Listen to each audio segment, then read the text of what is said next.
कभी कभी कुछ कहानियां अपने दौर में उतनी चमक नहीं पाती, लेकिन वक्त बीतने के साथ साथ उनका स्वाद और गहरा हो जाता है। 70 के दशक के उस दौर में जब अमिताभ बच्चन को एंग्री यंग मैन के रूप में पूजा जा रहा था, उसी बीच कुछ ऐसी फिल्में भी आईं जिनकी दमदार कहानी, शानदार एक्टिंग और लाजवाब तकनीक के बावजूद वे बॉक्स ऑफिस पर वैसा प्रदर्शन नहीं कर पाईं जैसा उन्हें करना चाहिए था। ठीक उसी भीड़ में कहीं चुपचाप एक फिल्म आई थी, बेनाम।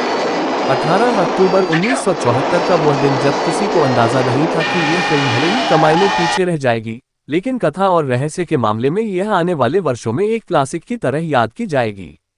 अमिताभ बच्चन और मौसमी चटर्जी की जोड़ी, राहुल देव बर्मन का संगीत, मजरूर सुल्तानपुरी के गीत, नरेंद्र बेदी की निर्देशन कला और कादर खान द्वारा लिखे गए संवाद सब मिलकर एक ऐसा थ्रिलर रचते हैं जिसमें पहली ही फोन कॉल से दर्शक की धड़कन तेज हो जाती है। कहानी भले ही बॉक्स ऑफिस पर नीचे रही, लेकिन अपने भीतर छिपे रोमांच और गहराई से यह फिल्म आज भी देखने वालों को झकझोर देती है।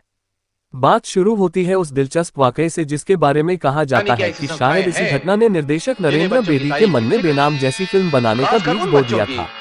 उनके पिता राजेंद्र सिंह बेदी, जो खुद एक बड़े साहित्यकार और फिल्म लेखक रहे हैं, एक बार अपनी पत्नी के साथ किसी पार्टी से लौट रहे थे। रात गहरी थी, रास्ते सुनसान, और अचानक उन्होंने देखा कि दो आदमी उनकी कार को रोकने का इशारा कर रहे हैं। पल भर के लिए घबराहट भी हुई, लेकिन जब उन्होंने गाड़ी रोकी तो पता चला कि वे दोनों एक घायल शख्स को उठाए खड़े हैं और उन्हें तुरंत अस्पताल ले जाने की विनती कर रहे हैं। राजेंद्र सिंह बेदी मानवता के नाते उसे कार में डालकर अस्पताल ले जाते हैं। वहां डॉक्टर उन्हें पहचान लेते हैं और तुरंत कहते हैं कि आप जा जाए, इस मामले में उलझना ठीक नहीं। बेदी साहब उस दिन तो चुपचाप चले आए, लेकिन बाद में उन्होंने ये घटना अपने बेटे नरेंद्र बेदी को सुनाई और शायद यहीं से कहानी का बीज अंकुरित हुआ। हाँ, ये भी कहा जाता है कि फिल्म की मूल प्रेरणा अल्फ्रेड हिचकॉक की 1956 में आई film the man who knew too much से भी मिली थी, लेकिन दोनों बातों में कितनी सच्चाई है उसे केवल फिल्म से जुड़े लोग ही बता सकते हैं। अब आते हैं फिल्म की टीम पर।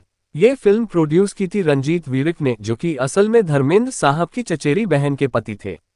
ये भी एक दिलचस्प बात है कि जब 1973 में फिल्म की घोषणा हुई थी तो कई फिल्मी पत्रिकाओं में बड़े बड़े अक्षरों में एक पोस्टर छपा था, धर्मेंद्र प्रेजेंट्स बेनाम, और नीचे लिखा था कि धर्मेंद्र इस फिल्म में गेस्ट अपीयरेंस में दिखेंगे। ये दरअसल एक पब्लिसिटी ट्रिक थी ताकि लोग फिल्म में रुचि लें, क्योंकि उस समय अमिताभ बच्चन भले ही जंजीर से पहचान बना चुके थे मगर उनकी स्टारडम अभी पूरी तरह से फूटी नहीं थी।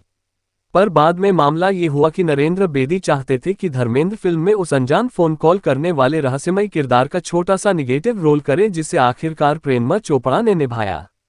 लेकिन धर्मेंद्र ने साफ कहा कि वो ऐसे किरदार में खुद को नहीं देख सकते क्योंकि इससे उनकी छवि प्रभावित हो सकती है। इसी तरह बातें आगे बढ़ी और अंततः प्रेममा चोपड़ा जी को ये रोल मिला। पर असली समस्या तब सामने आई जब पता चला कि प्रेममा चोपड़ा की आवाज सब लोग तुरंत पहचान लेते हैं। अब जब फोन कॉल की आवाज ही से कहानी का रोमांच चलता है तो जैसे ही दर्शक किसी जानी पहचानी आवाज को सुनेंगे, पूरा सस्पेंस खत्म हो जाएगा। तभी निर्देशक नरेंद्र बेदी ने एक कमाल का सुझाव दिया, क्यों न कादर खान की आवाज इस्तेमाल की जाए। उस समय कादर खान की आवाज फिल्मों में लोकप्रिय नहीं थी और दर्शक उन्हें पहचानते भी नहीं थे। इस तरह एक दिलचस्प प्रयोग किया गया जिसमें प्रेममा चोपड़ा के खतरनाक अनजान कॉलर वाले रोल के लिए कादर खान की आवाज का इस्तेमाल किया गया और इससे फिल्म को एक अलग ही रहस्य का स्वाद मिला। हालांकि बाद में जब क्लाइमैक्स में प्रेममा चोपड़ा को कादर खान की आवाज में बोलते हुए देखा गया तो दर्शकों को थोड़ा धोखा सा लगा और कई लोगों को लगा कि यह बहुत बड़ा ट्विस्ट नहीं बल्कि एक तरह की चाल थी। लेकिन यह प्रयोग उस दौर के हिसाब से काफी नया और साहसिक था।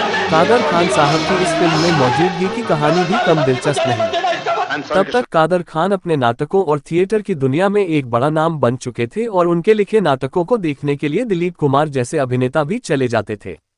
इसी दौरान उन्हें नरेंद्र बेदी ने जवानी दीवानी के लिए संवाद लिखने को कहा और वहीं से दोनों के बीच एक गहरा रिश्ता बना।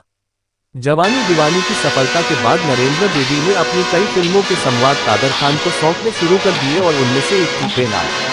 यहाँ एक और मजेदार बात यह है कि फिल्म में कादर खान को क्रेडिट प्रोफेसर कादर खान के नाम से दिया गया क्योंकि वे उस समय कॉलेज में इंजीनियरिंग पढ़ाया करते थे।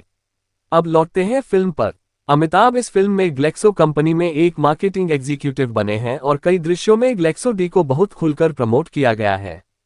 यह उन शुरुआती फिल्मों में से एक थी जहां किसी प्रोडक्ट का प्रमोशन इतने साफ तरीके से किया गया। कंपनी ने प्रोड्यूसर रंजीत वीर को इसके लिए अच्छा खासा पैसा दिया था और फिल्म में इसका खूब उपयोग दिखता है। यही नहीं, फिल्म के क्लाइमैक्स में जो ट्रेन चेज दिखाया गया है वह 70 के दशक के उस शांत, कम भीड़ भाड़ वाले मुंबई का बहुत खूबसूरत नज़ारा पेश करता है। बांद्रा से चर्चगेट तक की ट्रैक पर शूट किया गया ये सीक्वेंस आज भी देखने में शानदार लगता है। इसके गीतों की बात करें तो आ रात जाती है और मैं बेनाम हो गया जैसे गाने आज भी कानों में गूंजते हैं और यह जानकर हैरानी भी होती है कि इनमें से एक गीत यारो यार, जिनके गायक नरेंद्र चंचल थे, उन्हें उसी गीत पर फिल्म में एकदम असहज और कम आत्मविश्वास के साथ मिमिक करते हुए दिखाया गया था।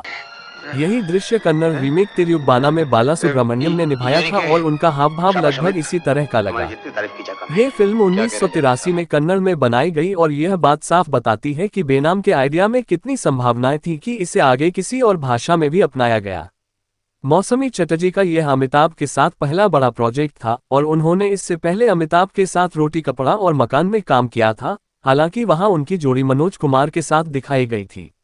आगे चलकर अमिताभ और मौसमी फिल्म मंजिल में भी साथ नजर आए, जिसका गीत रिमझिम गिरे सावन आज भी श्रोताओं के दिल में ताज़ा है। कहा जाता है कि पाकिस्तानी क्रिकेटर शोएब अख्तर इस गीत के बहुत बड़े प्रशंसक हैं। फिल्म में शरद सक्सेना का भी यह शुरुआती दौर था और यह अमिताभ के साथ उनकी पहली फिल्म थी। बाद में शरद सक्सेना अमिताभ के साथ कई फिल्मों में एक शक्तिशाली विलेन या एक्शन सीक्वेंस वाले किरदारों में दिखाई दिए। जगदीश राज, जिन्हें हमेशा पुलिस वाले की भूमिका में देखा जाता था, यहाँ एक डॉक्टर बने हैं। सत्या कपूर इस फिल्म में इंस्पेक्टर हैं, लेकिन खास बात यह है कि उन्होंने फिल्म में कई छोटे किरदारों की डबिंग भी की है। धुमाल और टुनटुन के साथ उनका कॉमिक ट्रैक फिल्म को हल्का फुल्का तत्व भी देता है। यहाँ एक मजेदार गलती भी देखने को मिलती है, अमिताभ का बच्चा अचानक एक सीन में बिल्कुल अलग बच्चा दिखाई देता है। खासकर वह दृश्य जहाँ मौसमी एक ज्योतिषी से परामर्श करने जाती हैं।